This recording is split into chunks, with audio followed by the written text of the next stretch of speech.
Una requisa en la cárcel militar de Ramo Verde, que comenzó el sábado 24 de agosto, pasada a las 11 de la noche, y se extendió hasta las 3 de la madrugada del domingo 25 de agosto, desató lo que muchos presos políticos llamaron una noche de terror. Los 86 presos políticos del régimen de Nicolás Maduro, recluidos en la cárcel militar de Ramo Verde, vivieron una noche de espanto el sábado 24 de agosto, cuando funcionarios de la Dirección Nacional de Contrainteligencia Militar ingresaron de manera violenta a sus celdas con el objetivo de llevar a cabo una supuesta requisa. De acuerdo a lo denunciado por el director del Foro Penal, Gonzalo Gimiop, los efectivos del Cuerpo de Seguridad Militar golpearon severamente a varios de los detenidos, llevando a cabo una requisa intensa y violenta. Gimiop aseguró que varios fueron los presos políticos a los que los funcionarios de la Dirección General de Contrainteligencia Militar golpearon. Tal es el caso del sargento de la Guardia Nacional, Vandrés Figueroa, el teniente Vázquez y el periodista Jesús Medina. Gimiop detalló que a todos los detenidos les fueron robados sus alimentos, medicinas y cualquier bien de poca válida. Explicó que en casos como el del preso político Vasco da Costa no fueron sometidos a maltrato físico, pero sí sufrió de maltrato verbal. Se burlaron de su cáncer y le quitaron las pocas medicinas que tiene para aliviar sus dolencias. Las lanzaron por el piso y las destruyeron. Dijo que desde el Foro Penal llevarán este caso a las autoridades necesarias y aseguraron tener los nombres de todos los funcionarios de la Dirección General de Contrainteligencia Militar que participaron en este procedimiento en la cárcel militar de Ramo Verde. El abogado de la ONG Defensora de los Derechos Humanos señaló la particularidad de que el domingo 25 de agosto a los presos políticos se les permitió sin ninguna traba recibir su visita familiar, incluso a aquellos que habían sido golpeados. Por acciones como estas es que algunos actores internacionales han alzado su voz para exigir el cese de las violaciones de los derechos humanos en Venezuela. Y el presidente Iván Duque es uno de los primeros en pedir a la Comisión Interamericana de Derechos Humanos liderar la investigación contra el gobierno de Nicolás Maduro. Así es, el presidente de Colombia pidió a la Corte Interamericana de Derechos Humanos que transmita su preocupación a la Corte Penal Internacional y solicite una investigación formal para que no se sigan produciendo más crímenes diariamente en Venezuela impunemente. Durante la inauguración del 62º periodo de sesiones extraordinarias de la Corte Interamericana de Derechos Humanos en Barranquilla, Duque le pidió al presidente de dicho organismo, Eduardo Ferrer McGregor, asumir el liderazgo para llevar ante la justicia los crímenes que considera que se están cometiendo en Venezuela bajo el gobierno de Nicolás Maduro. El llamado respetuoso es que ante los reportes que se conocen, el adelantado por la propia Organización de Estados Americanos, en cabeza del secretario general, y el más reciente adelantado por la alta comisionada para los derechos humanos de la ONU, Michelle Bachelet, debería servir para que la Corte Interamericana de Derechos Humanos pueda transmitir su preocupación a la Corte Penal Internacional. Así concluyó. Por su parte, el presidente de la Corte Interamericana de Derechos Humanos, Eduardo Ferrer McGregor, alertó acerca de la gravedad de la crisis migratoria por la que atraviesa Venezuela, la cual calificó como una de las peores de la historia. En su discurso, Ferrer recordó que la crisis migratoria se produce por razones de hambre, pobreza, violencia, cambio climático o persecución política. Por su parte, el candidato favorito para las presidenciales argentinas, Alberto Fernández, sostuvo que lo de Nicolás Maduro no es una dictadura y que en Venezuela las instituciones funcionan. Las dictaduras tienen un origen no democrático, no es el caso de Venezuela. Así lo dijo Fernández, favorito para las elecciones generales de octubre tras imponerse en las elecciones primarias de principios de agosto por un amplio margen. Y agregó: es difícil calificar de dictadura a un gobierno elegido. Un gobierno elegido puede devenir a un gobierno autoritario. Las instituciones están funcionando allá, después discutimos cómo funcionan. La afirmación de Fernández podría ser excusada si no se conociera en detalles las reiteradas, sistemáticas y muy graves violaciones de los derechos humanos que la dictadura chavista ha llevado y sigue llevando a cabo en Venezuela. entre las cuales se encuentran unos 6.800 casos de ejecuciones extrajudiciales desde enero del 2018 hasta marzo de 2019. Sin embargo, tras la publicación del informe Bachelet, como se conoce el documento de 18 páginas difundida por la alta comisionada de las Naciones Unidas para los Derechos Humanos y expresidenta chilena Michelle Bachelet,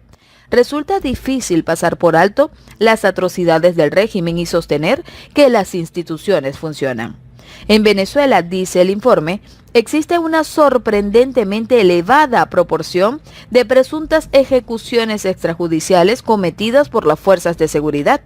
en particular por las fuerzas especiales, mejor conocidas como las FAES, en el contexto de las operaciones policiales. En 2018, el régimen de Maduro registró 5.287 muertes, supuestamente por resistencia a la autoridad, mientras que solo entre el 1 de enero y el 19 de mayo de este año, 1.569 personas fueron asesinadas, siempre según las estadísticas del propio chavismo, pues, de acuerdo con el documento de la ONU, otras fuentes apuntan a que las cifras podrían ser muy superiores.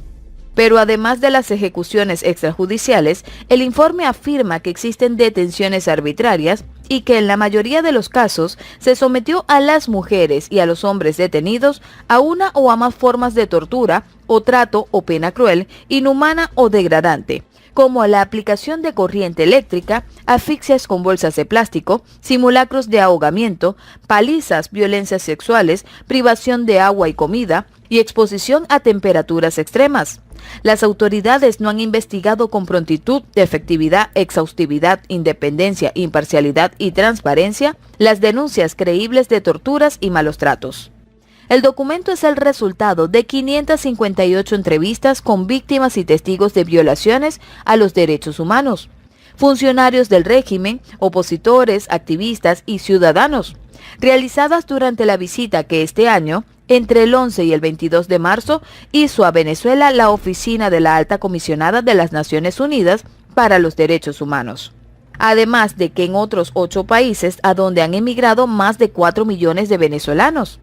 En sus páginas se relata con detalle el uso excesivo de la fuerza por parte del régimen, las persecuciones a opositores, dirigentes de la sociedad civil y periodistas, y los padecimientos de las minorías indígenas, desproporcionadamente afectados por los mismos padecimientos que los que sufre la población en general, y la crisis humanitaria que ya ha expulsado a más de millones de venezolanos. Tras reseñar la paulatina militarización de las instituciones del Estado durante la última década, el informe denunció que tanto a fuerzas civiles como militares llevaron a cabo detenciones arbitrarias, malos tratos y torturas a críticos del gobierno y a sus familiares, violencia sexual y de género perpetrada durante los periodos de detención y las visitas, y uso excesivo de la fuerza durante las manifestaciones. Sucesivas leyes y reformas legislativas han facilitado la criminalización de la oposición y de cualquier persona crítica al gobierno mediante disposiciones vagas, aumento de sanciones por hechos que están garantizados por el derecho a la libertad de reunión pacífica, el uso de la jurisdicción militar para personas civiles y restricciones a ONG para presentar a víctimas de violaciones de los derechos humanos, sostiene. Esa criminalización redunda en detenciones, persecuciones, ataques a familiares, uso excesivo de la fuerza durante las manifestaciones opositoras, detenciones arbitrarias, torturas y malos tratos. La población civil es utilizada en tareas de inteligencia y de defensa, entre los que se destacan los colectivos chavistas, grupos armados civiles que han contribuido al deterioro de la situación, al imponer control social y ayudar a reprimir las manifestaciones. Sobre la persecución a periodistas, Naciones Unidas sostiene que el régimen chavista ha tratado de imponer una hegemonía comunicacional imponiendo su propia versión de los hechos y creando un ambiente que restringe los medios de comunicación independiente. Las autoridades de alto rango del régimen desacreditan y atacan de manera constante a quienes critican al gobierno o se oponen a él, mientras que opositores, activistas y periodistas son con frecuencia blanco de discursos que los tildan de traidores y agentes desestabilizadores. Respecto de la crisis humanitaria, Naciones Unidas señala El desvío de recursos, la corrupción y la falta de mantenimiento en la infraestructura pública, así como la subinversión, han tenido como resultado violaciones al derecho a un nivel adecuado de vida, entre otros, debido al deterioro de servicios básicos como el transporte público y el acceso a la electricidad, agua y gas natural. Y agrega que incluso el régimen de Maduro recientemente ha reconocido ciertos aspectos de la situación humanitaria, como la escasez de alimentación y de los medicamentos. Lejos de la afirmación del candidato Alberto Fernández respecto de que las instituciones están funcionando en Venezuela, el informe Bachelet sostiene en una de sus conclusiones que el Estado ha negado sistemáticamente los derechos de las víctimas de violaciones de los derechos humanos a la verdad, la justicia y la reparación. La impunidad ha permitido que se repitan las violaciones de los derechos humanos, ha envalentonado a los autores y ha dejado de lado a las víctimas. Y advierte, al Alto Comisionado de las Naciones Unidas para los Derechos Humanos le preocupa que de no mejorar la situación, siga aumentando el éxodo sin precedentes de personas migrantes y refugiadas venezolanas y que las condiciones de las personas que permanecen en el país empeoren.